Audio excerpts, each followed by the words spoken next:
Welcome back to another episode of Just My Opinion. I want to just show you this real quick. Okay, and now here we go. So today I wanted to review, for Mother's Day, I wanted to review a movie that really appealed to like the moms out there. So I decided Barbie today.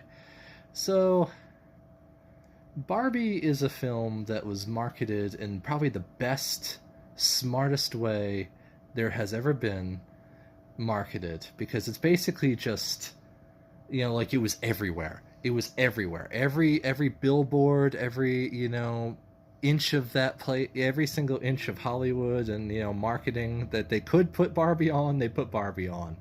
And there was even like a story, I think, about like they ran out of the color pink in Hollywood for a little bit because or they had a pink shortage because they essentially used all the pink for that movie. Okay.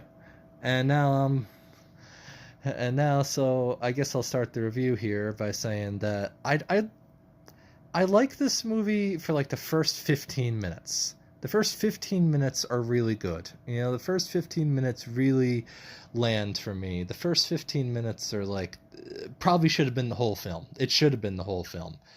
As soon as she goes to the real world, that's when all the bad stuff starts to come in. So I'll get to that in a second. So Barbie, played by Margot Robbie, who, quick note, was almost played by Anna Kendrick or Amy Schumer. Could you believe how different that film would have been? I know like they both can play different versions of her, but I think Margot Robbie really nailed playing Barbie, and I think it needed to be Margot Robbie that played it. There's even this joke in there where she tries to say I'm ugly, and then even the narrator has to say, "Yeah, casting Margot Robbie in this role probably wasn't the best thing to make that choice." Directors, they literally say that. They literally say that. So here we are. So the movie opens with her partying with Ken and all the other Barbies, and they introduce all the other Barbies, and she starts to get a midlife crisis. Her feet start to flatten, which is pretty funny, and then so she doesn't know what to do, and she doesn't know what to do, so she goes to Weird Barbie, played by Kate McKinnon. Now, Kate McKinnon is a really good choice as well, because she does that weird Barbie thing perfectly, and it's just to like an insane, like it's to an insane degree how well she does it. Because here's the thing: everybody knows that one toy that you played with too rough. You cut the hair off, you draw it on the face, you broke it or threw it around or dressed it weird. So guys have like their GI Joes that they like messed up, like Sid from Toy Story, and girls have the Barbies that they messed up. Either they did, their sisters did, or their brothers did. But either way, anyone can connect to that. See, when the movie wants to be nostalgic towards the property, it works.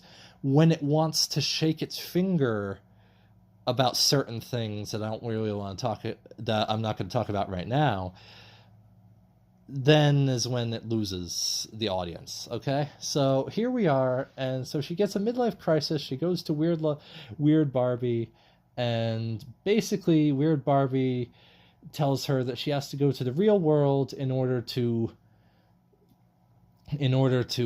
try to find. See how they explain her midlife crisis is apparently the real life girl who is playing with that specific Barbie apparently is depressed. So therefore she has to go to the real world and try to cheer her up in order to get her happiness back. So that's how the plot works there.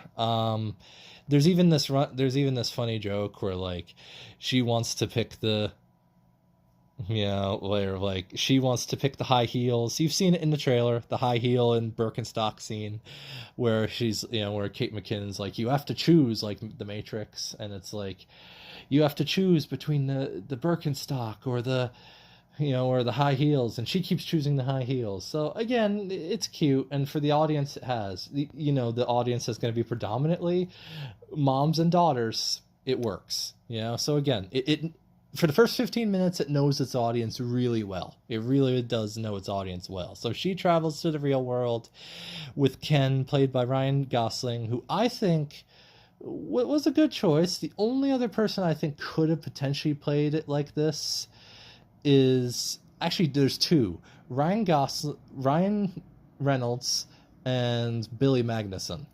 I think these are two that could have really played that well. I think it's two that could have really handled that plot, well. But Gosling does it really well, and once you see him, it's like, okay, he should have been him. So okay, so there we are. So we basically have this journey where she goes into the real world. She transitions through like astronaut Barbie, biking German in Germany Barbie, different Barbie sets she transitions to the real world, okay? With Ken, who's stowed away. And this is where the movie's plot completely goes down the river, okay? Because for me, as soon as she enters the real world, it's done for me. Because as soon as she's in the real world, she immediately gets hit on by a bunch of construction workers, because, and again, just maybe being dressed like, like you're in a Halloween costume in Hollywood might have something to do with that. Don't know. I'm not gonna continue down that because I want this to be monetized. So then there's this running joke they keep doing where the Supreme Court doesn't have any women on it, they keep saying. Now, Google it, and you'll see that's wrong. Okay, so that's another thing. And as soon as you see it, this is where all the DEI begins. All the DEI, all the woke, all the stuff that they swore in marketing wasn't a thing. This is where it all just appears right in front of you. It's very obvious. It's very just transparent right in front of you. And it's just... And again, the metaphors, I'm not going to get into every metaphor because, again, I want this video to be monetized. So I'm just going to stick to DEI and wokeness here. So, it's like, so then she meets who she thinks is the kid who who is playing with her. It turns out it's her mother. I'm just going to break that for you. I'm sure if you're watching this, you've probably already seen the movie. So spoiler if you haven't, but it's the mother. So the daughter she thinks is playing with her gives her a whole speech about how digressive Barbie is. And, you've seen the clip. You've seen the clip in the trailers. You've seen the clip. And I don't want to, so how digressive she is, how, DEI doesn't like her anymore. So, she's not helping women, that whole thing. So Barbie gets upset, cries, and leaves. Ken leaves to go do a side mission that I'll get to in a second. And basically, then Barbie cries, I guess, to show that she can, I guess. I don't know. And she meets I think the real life model of Barbie in real life right next to her. Again, when the movie's trying to be nostalgic and try to be heartwarming, it works. When the movie's trying desperately to be that Twitter post that you don't like, it doesn't. And there's a lot more of the Twitter stuff than there is of this. So then we get to Ken's story, okay? We get to Ken's story. Ken basically becomes... I don't know if anybody knows what Twitter thinks masculinity is, if you know what I mean. Like, it basically becomes...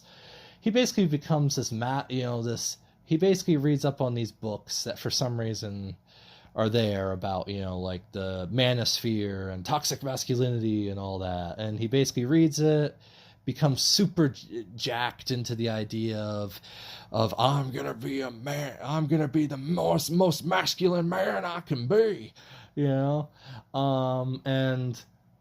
so he goes after a montage of seeing things like Rocky and, American flags and gym bros and all that. He tries to get a job in the real world. And I guess, I don't know, there's a whole running joke where like that he thinks it's predominantly only men in every job, even though we know that's not true. And there's kind of an anti-DEI moment in here where they basically show that, yeah, as much as DEI will say that men control every job, well, real life, and everyone's fine with that. Everyone knows that that's how life has to work. So that's just what I mean. So It's just a natural thing. This movie, however, he even bumps into like a doctor or something who says that there is, but we just have to keep it quiet. Again, it'd be funnier if he was like messing with them and just kind of left, but so he goes back to Barbie World to essentially make it the he wants to GI Joe Barbie. Basically, he wants to masculine up Barbie, and this was probably Mattel's idea to keep sales of the things for men too. I guess they thought that was going to be a boy. I guess they thought there was going to be a whole boy line that they were going to sell for Ken and his super masculinity buddies. I guess that's what they were trying to do. Oh well. So then we get this very then we get this very strange like character played by Will Ferrell. He's basically President Business from Lego Movie, okay? He's President Business from Lego Movie. So basically, President Business from Lego Movie basically, tells Barbie that there was never a female CEO and that it's only been men that have been running it. Again, Google, see, it's not right. This movie gets defeated by Google so many times. So basically what we have here is Will Ferrell's just basically Elf if he was Lord Business. President Business, I mean. And it's just so obvious. It's not even trying to not be President Business. And this is where it's supposed to be real life, right? Because he acts as cartoony as the Barbies do. So I'm just saying, why isn't he acting like a real human then? Wouldn't it be funnier if he acted like, like more like down to earth and very boring? Wouldn't that make more sense? Like, instead of being hyperactive, he's like boring and slow, and since it's the real world, it would make sense. But no, we decide he's President Business from Lego Movie, and that's just what he's going to be. So they want to put her and they even do the Craggle thing. You remember Craggle from Lego Movie, where they decide that the Craggle is going to seal you up and keep you there? They literally do that. They literally do the Craggle, where where she's just going to be sealed in the toy set forever, and somehow being put in this toy box will somehow transport her back. This is not explained. This is not even attempted to be explained. And so it's just very, very clear that like this character feels like it was written in at the last minute, and Will Ferrell was just told, do Lord Business, President Business. Sorry, you can do either one. It doesn't matter. So she runs away. There's a whole comedic chase scene, and then she meets America Ferrera again, who plays the mother, who is essentially who played with the Barbie before, and she's depressed because Will Ferrell won't listen to any of her ideas about wanting a normal Barbie, none of the glamour and outfits and all that. And I'm gonna say it, I don't know if that's gonna sell that well. Again, I'm not, I'm a collector. I'm a collector in like vintage toys and stuff, and I gotta say, I don't think that would sell. I don't think that would sell. I've seen a lot of toys that just kind of sit on the shelf for a while. So all I'm saying is, I think that I've seen a lot of new toys sit. So I'm just saying, maybe that wouldn't sell. Just saying, I've seen a lot of it. So, because again, I'm a toy collector, as a side gig. So yeah. So here we are. So she drives in the car commercial. She even says, how great this, I can't remember the brand. If I could remember the brand, it'd be funnier. But it's basically a car commercial. Then she drives her to the real world with her daughter in tow, where basically they go to Barbie world. Sorry. They go back to Barbie world from the real world, where they basically see that Ken has turned it into the masculinity epicenter. And, like all the Barbies are maids and servants to the men, and turns out they're just being hypnotized by their masculinity. Again, no, I know it's not that well written at this point. And so basically, Ken wants to, even though he's taken over Barbie world, essentially, he wants to have a Ken constitution that will basically give him full, total, control of like of Barbie world. which again, he already has control. Why do you need the Constitution thing? Because it's only for real life reasons. Because again, this movie is only, at this point, it's only for the people the director doesn't like, even down to a certain structure being put along a border is all I'm gonna say, because I want this monetized, so that's all I'm gonna say. So we basically have this film at this point where it's basically just trying to go down one DEI Twitter hole and another Twitter hole and another Twitter hole. Oh, I would call it rabbit hole, but I think it's better to be called Twitter holes. So that's basically what this end has become. So they have to remind the Barbies that they are. She has a whole so basically, Margot Robbie has a crying scene where she basically has to remind the Barbies that she's, that they're worth it, that they're, but she can't do it because she's basically feels defeated by Ken. So she basically, and she feels very emotional right now. So basically, America Ferrera has to give a speech. Google the speech. I don't want to go word for word, but Google the speech and tell me it is not the most DEI woke speech you have ever heard in your life. Google it. Again, I'm not going to say it here because I want the video to be monetized, but you know exactly what I mean. If you've seen the movie, you know what I mean. If you've seen only the speech, you know what I mean. But if you don't know what I mean, Google America Ferrera Barbie speech, and you will see what I mean. So, so basically we have this film, and then so basically they say that they have to remind them of their femininity in order to hate the Kens again. And then in order for Kens to be stopped from getting a constitution, I guess. I don't know. Again, watch the movie. Tell me that's not how they say it.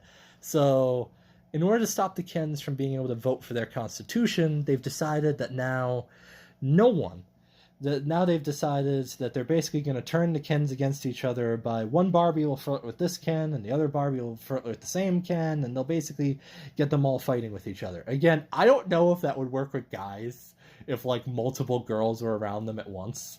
I heard this one reviewer who said that there would be a party thrown if like really real life, ladies listen to this, really in real life. Do you believe if college frat bros had if one college frat bro had like multiple pretty women around him, do you think they would be, oh, I don't like this, I have to fight with the other guys, or do you think they would throw a party? I think the party would be thrown first. So they have this whole beach fight scene that again is pretty creative. It's not, I don't like it that much. It's not well written, but again, if you're into this movie, you're probably really gonna love it. And then comes the "I'm Just Ken" song. Sorry, I don't want to sing the whole thing. So basically, we have Ken's song. You've all heard it.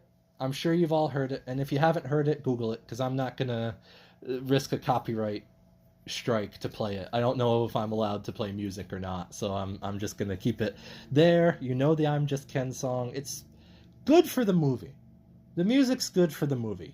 For the movie it's in, it's all right. It's not a terrible thing. It's when, and then turns out the Barbies were having them fight so they would forget about the vote that they were supposed to do. That, by the way, the Barbies outnumber Kens by a lot, by at least by a lot. So I don't know how they thought the vote was going to work. I guess they thought the hypnotism, masculinity stuff was gonna make it happen. I don't know, but that's the thing, is that it's so it's just very, very hard to and John Cena pops up for a couple times to remind you that he bumped into the set. So basically, the story behind his cameo is he was in the country that they were filming in. And he said, "Can I have a role?" And they said yes. That's the end. He serves no other purpose than for some DEI points, I think, and for some, look, John Cena's in this. I don't think you needed John Cena to sell this, okay? I think John Cena, without being in this, would have worked without John Cena being in this. So this film just, it, and then so the Kens, so back to the Kens. So the Kens basically lose the vote, because they weren't there and they were too busy singing and fighting on the beach to kind of fighting on the beach to notice that they lost the vote, and then they lost the vote, and now they asked, could we have at least a Supreme Court seat, and they said, nope, sorry, we can't give you that. So then we have another ending. Oh, so many endings. So we have one ending where Rhea Perlman basically appears as the creator of Barbie. Now she is not, she's not the real, but she plays the discount creator of Barbie who used to be the Mattel CEO, and the real life Mattel CEO got arrested for some like fraud or something. So, so it's like they try to treat it like it was this secret that Barbie was created and managed by a woman, and it's like it was known. Google it. Again, this movie's ultimate kryptonite is Google. So we basically then have this movie where after she tells her that you can make your choice. They do the Matrix thing again. You can make your choice. Be a real girl or be a Barbie. She decides to be a real girl, and then she gets a colonoscopy at the end, Oh, wait, no, she doesn't get a colonoscopy. She basically gets periods now, is what I'll say, because I don't want to get demonetized by saying... I don't know if you're able to say certain things or not, so I'll just say she's able to get periods now.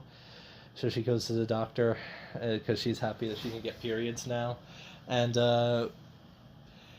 President Business basically hears from America Ferrera about her ordinary Barbie. Again, I don't think it will sell, but apparently the movie does. And then he says, well, if it makes money, I would never hurt the brand that much. And then an intern behind him says, sir, it would make money. He's like, I am for this. The brand needs this. So, yeah. And then she leaves Barbie Land.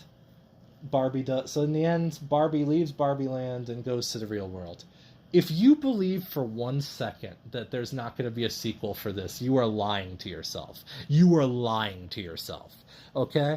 You're lying to yourself that there's not a, and I forgot to mention about Alan, played by Michael Cera. He's in this.